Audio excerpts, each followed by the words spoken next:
Hello అండి, welcome back to our channel. ఈరోజు ఒక సింపుల్ అండ్ ఈజీ రెసిపీ, వినాయకుడికి ఇష్టమైన పులిహోర. ఎన్ని ప్రసాదాలున్నా ఈ ప్రసాదం అయితే కంపల్సరీ ఉండాల్సిందే. అది నా స్టైల్లో నేను ఎలా చేస్తానో ఒకసారి చూపిస్తాను, చూడండి. ఇలా చేశారంటే టేస్ట్ అయితే చాలా బాగుంటుంది.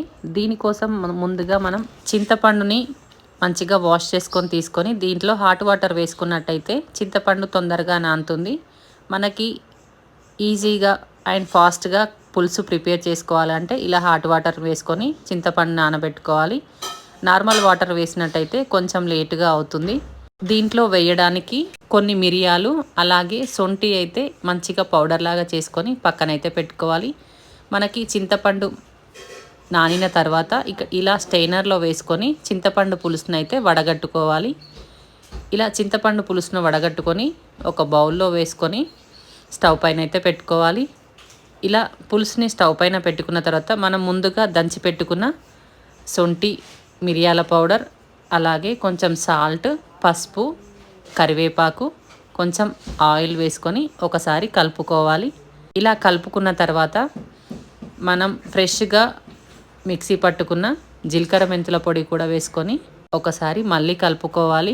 ఇలా కలుపుకొని పులుసునైతే బాగా మరగనివ్వాలి. పులుసు అంతా మరిగి చిక్కగా అయ్యేంత వరకు స్టవ్ పైనే ఉంచుకోవాలి. మనకి పులుసు అయితే చిక్కగా అయిపోయింది. ఈ టైంలో అయితే స్టవ్ అయితే ఆఫ్ చేసుకోవాలి. ఇలా స్టవ్ ఆఫ్ చేసుకొని పక్కన పెట్టుకోవాలి. మనం ముందుగా వేడివేడి అన్నాన్ని పుల్లలుగా చేసి అయితే పక్కన పెట్టుకోవాలి. ఈ అన్నంలో రుచికి సరిపడా సాల్ట్ వేసుకొని మనం ముందుగా మరగబెట్టుకున్న పులుసును అయితే వేసుకొని అన్నానికి బాగా పట్టేటట్టు మంచిగా కలుపుకోవాలి. మనం తీసుకున్న అన్నాన్ని బట్టి పులుసు కలుపుకుంటే సరిపోతుంది. ఈజీ ప్రాసెస్లో నేనైతే చూపిస్తాను. చాలా బాగుంటుంది. మనకి గుళ్ళల్లో పెట్టే ప్రసాదం లాగా ఉంటుంది. ఒకసారి మీరు ఎవరైనా ఇలా ట్రై చేయకపోతే ట్రై చేసి చూడండి. ఇప్పుడు అన్నం అంతా కలుపుకున్న తర్వాత స్టవ్ పైన ఒక గిన్నెను పెట్టుకొని దాంట్లో ఆయిల్ వేసుకోవాలి.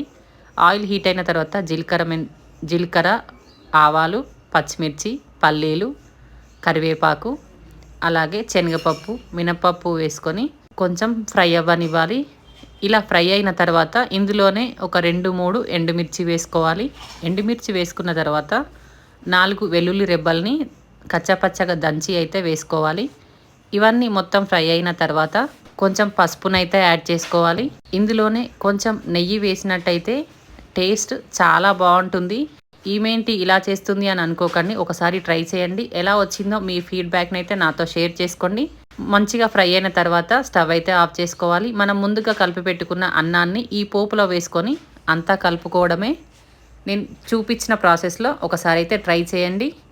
మన వీడియోస్ ఎవరైనా ఫస్ట్ టైం చూస్తున్నట్టయితే సబ్స్క్రైబ్ చేసుకొని పక్కనే ఉన్న బెల్ ఐకాన్ అయితే క్లిక్ చేయండి. మా నోటిఫికేషన్ అయితే మీకు వచ్చేస్తుంది.